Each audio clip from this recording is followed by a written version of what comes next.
I'm not doing poetry, I'm actually doing an excerpt from a story. And when I was choosing the excerpt, I totally forgot we were going to be in a place drinking. So a story that takes place in church is kind of strange.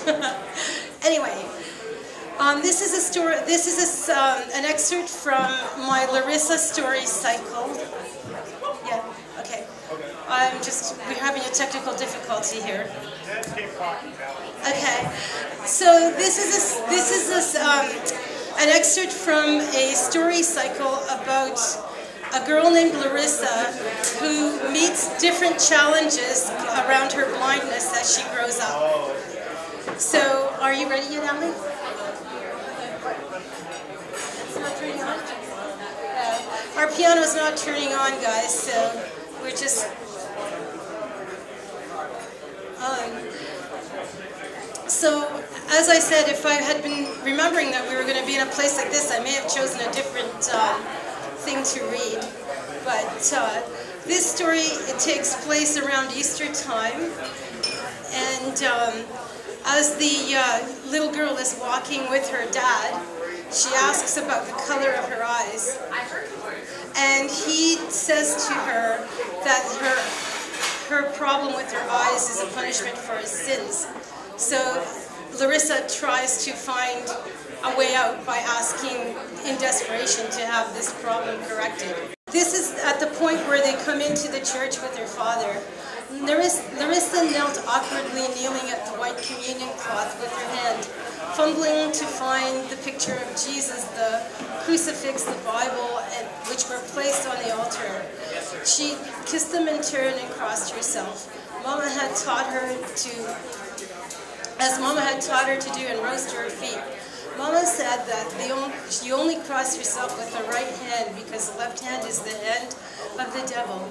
Hundreds of scrutinizing eyes followed her as Papa let go of her hand and Mama appeared magically on her right. Women always worshipped on the left side of the church, while men stood on the right. As they moved towards the women's side, Mama stopped at one of the candelabras at the front of the church and placed her 3 candles in empty holders. Larissa's eyesight allowed her to see the contrast between light and dark. She loved to watch each candle light up she loved to watch each candle light up like a star against the darkness in the church. One in memory of grandmother, one in memory of grandfather, and one for the dead baby brothers in Belgium. A good Orthodox woman would give her last 25 cents for the memorial candle of a loved one. Larissa could tell that the church was full, even though she could not see the multitude of the Ukrainian hard-working poor who had taken time from their daily drudgery to celebrate Christ's resurrection. The church the echo that reverberated through the church on most Sundays was gone, muffled by bodies of mothers, fathers, grandparents, and children.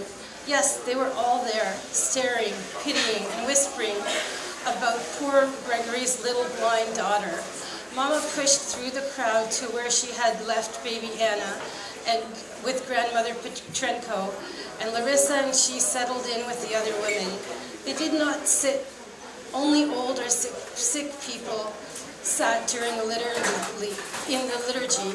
An unseen hand squeezed candies into Larissa's pocket. I just have to give that poor child something. Each time I see her, a voice whispered sympathetically. That must be Grandmother Alexander again, thought Larissa. She must be home for the holidays. Do you really think they can teach anything to that poor blind at that blind school? Mused another voice. Larissa felt small amidst the crowd. The light of the